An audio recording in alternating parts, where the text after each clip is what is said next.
হ্যাঁ, এখন এখন আওয়ামী লীগের তরফ থেকে একটা হরতাল ডাকা হয়েছে। এখন হরতালটা হয়েছে কিনা এটা বলেন। দুইটা গাড়ি হয়েছে, সত্যি কথা। আমরা তো এই নাশকতাটা হয়েছে। আমরা অন্যান্য হরতাল কল করার সময় এই ধরনের নাশকতা আরও বেশি হইতো, বাট ওর থেকে আমরা অনেকটা কমায় আনতে পারছি কিনা এটা আপনারা দেখবেন।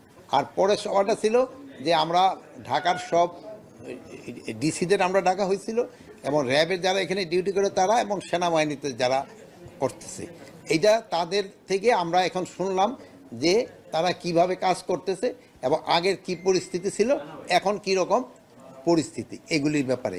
তো আপনারা তো মানে আমরা যাই বলি, আপনারা আবার কিন্তু আপনাকে মতো করে আপনারা বলেন। তো এদের থেকে যেই ফিডব্যাকটা পাওয়া গেল, তারা দায়িত্ব নেওয়ার পরে থেকে এরা এখন দেখে আইন শৃঙ্খলা পরিস্থিতি, এটা তারা বললেন যে আগের থেকে অনেক উন্নতি হয়েছে, অনেক উন্নতি হয়েছে।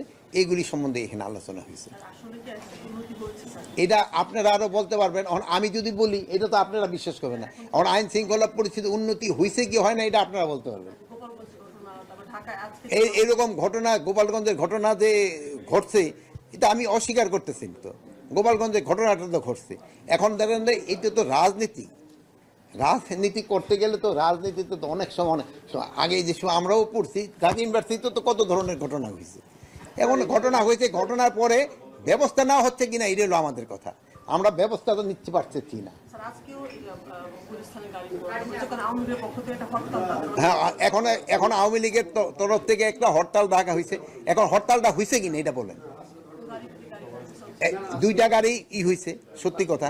আমরা তো এই নাশকতাটা হয়েছে। আমরা অন্যান্য হরতাল কল করার সময় এই ধরনের নাশকতা আরও বেশি হইতো, বাট ওর থেকে আমরা অনেকটা কমায় আনতে পারছি কিনা এটা আপনারা দেখবেন। মৃত্যুর জন্য পুলিশ মামলা করবে কি না করবে এটা তো একটা কমিটি করা হচ্ছে, তারা করবে। আর গোপালগঞ্জের ঘটনা তো আমরা বলছি আপনারা নিশ্চয়ই দেখছেন, মানে কি পরিস্থিতি তারা করছিল। এখন এটা তো আপনারা নিজেরই দেখছেন।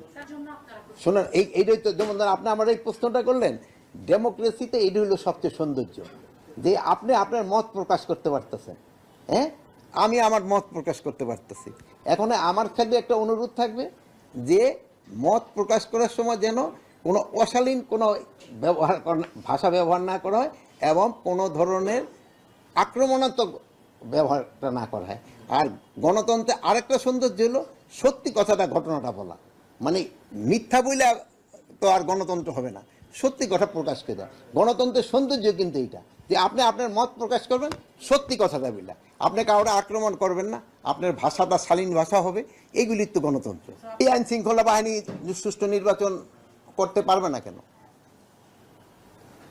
আইন শৃঙ্খলা বাহিনী যে প্রস্তুতি, আরও তো অনেক সময় রয়ে গেছে, আমাদের প্রস্তুতি রয়ে গেছে, আমাদের ট্রেনিং হচ্ছে, আমরা ট্রেনিং প্রোগ্রাম করে দিচ্ছি, আমরা তো প্রস্তুতি নিয়ে নিচ্ছি। আল্লাহ দিলে করতে কোনো অসুবিধা হবে না।